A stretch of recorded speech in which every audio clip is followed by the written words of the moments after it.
ঈদ উল আজহার শুভেচ্ছা জানাচ্ছি। ঈদ মোবারক। চট্টগ্রাম নগরীর পথশিশু ও ছিন্নমূল মানুষজন আজ ঈদ উৎসবে মেতে উঠেছে।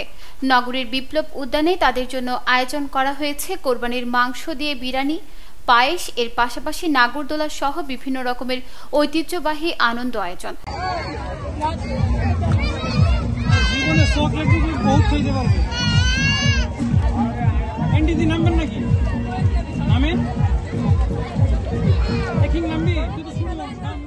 চট্টগ্রাম সিটি কর্পোরেশনের সহযোগিতায় বিদ্যানন্দ ফাউন্ডেশন 2 দিন ব্যাপী এই আয়োজন করেছে। আজ সকাল 11:30টায় সিটি মেয়র এই উৎসবের উদ্বোধন করেন। অনুষ্ঠানে আগত জনসাধারণের সাথে ঈদের শুভেচ্ছা বিনিময়, শিশুদের মাঝে ঈদ সালামি ও 5 জন উদ্যমী নারীদের মাঝে ব্যবসার সামগ্রী প্রদান করেন। মেয়র তার বক্তব্যে বলেন, সামাজিক ও অর্থনৈতিক বৈষম্য নিরসনে বিদ্যানন্দ ফাউন্ডেশন যে ভূমিকা পালন করছে তাকে আমরা সাধুবাদ জানাই। যারাই ভালো কাজ করতে চায় আমরা সার্বিকভাবে তাদেরকে সহযোগিতা দিয়ে যাব, এই অঙ্গীকার আমরা সবসময় করেছি। তো আমরা মনে করি যে আমাদের ঈদের আনন্দ পরিপূর্ণতা বাড়বে যদি আমার অবহেলিত বঞ্চিত শিশুরা যদি তাদের এই ধরনের খুশি তারা ফিল করে। সমাজের বিত্তবানেরা ছিন্নমূল প্রতিবেশীদের হক আদায় করলে একটি ইনসাফের সমাজ কায়েম করা সম্ভব হবে। বিদ্যানন্দ ফাউন্ডেশনের ডিরেক্টর জামাল উদ্দিন বলেন, প্রতি বছর ঈদ আমাদের কাছে হাজির হওয়ার কথা সাম্য, সম্প্রীতি ও ত্যাগের বার্তা নিয়ে।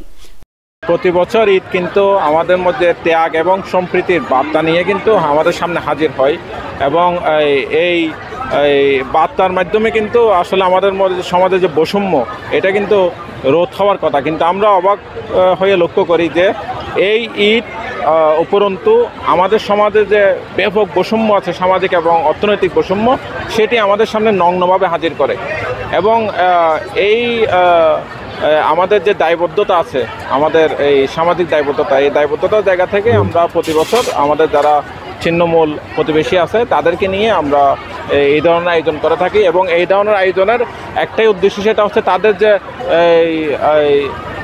নীরব প্রতিবাদ এবং তাদের যে নিঃশব্দ কাতর চাহনি, এখানে কিন্তু তারা কোনো আমাদের সাহায্যের জন্য আমাদের কাছে আসে না। তারা কিন্তু তাদের সম্মান, তাদের আত্মমর্যাদা, সেটা কিন্তু তাদের চোখের ভাষা আমরা বুঝতে পারি এবং তাদের সম্মান এবং আত্মমর্যাদাটা নিশ্চিত করার জন্য আমরা অনুষ্ঠানের আয়োজন করে থাকি। না হয়তো ঘরে ঘরে গিয়ে মাংস বিতরণ করলে হয়, চাল ডাল বিতরণ করলে হয়, কেন তাদের জন্য কেন আয়োজন? হ্যাঁ, তা আমরা আয়োজনটা করি একমাত্র তাদের সামাজিক মর্যাদাটা নিশ্চিত করতে এবং এই ধরনের আয়োজনের মাধ্যমে তারা যে আমাদের প্রতিবেশী এবং আমাদের সাথে কাঁধে কাঁধ মিলিয়ে আমাদের সমাজে তাদের অধিকার আছে, সেই অধিকারটা কিন্তু এই আয়োজনগুলোর মধ্যে দিয়ে নিশ্চিত হয়। জাতীয় কবি কাজী নজরুল ইসলাম লিখেছেন, গাহি সাম্যের গান, যেখানে আসিয়া এক হয়ে গেছে সব বাধা ব্যবধান। কিন্তু বর্তমান সময়ে ঈদ সহ বিভিন্ন উৎসবে যেন বাধা ব্যবধান বেড়েই চলেছে। কারো নুন আনতে পান্তা ফুরায়, কেউ ঈদ বাজার সহ বিভিন্ন অনুষ্ঠানে হাজার হাজার টাকা উড়ায়। ঈদ আসলে ধনী গরিবের বৈষম্য প্রকাশিত হয়ে পড়ে আমাদের সমাজে। পরিবারের সদস্যদের মুখের অন্ন জোগাতেই যারা হিমশিম খাচ্ছেন, ঈদ আসলে তাদের পরিবারে নেমে আসে বিষাদের ছায়া। তাদের নিঃশব্দ কাতর চোখ কোনো সাহায্য প্রার্থনা করে না, তারা চায় সামাজিক সম্মান ও আত্মমর্যাদা। তাদের সেই সামাজিক সম্মান ও আত্মমর্যাদা নিশ্চিত করতে আজকের এই আয়োজন। নিউজ ডেস্ক, দৈনিক পূর্বকোণ।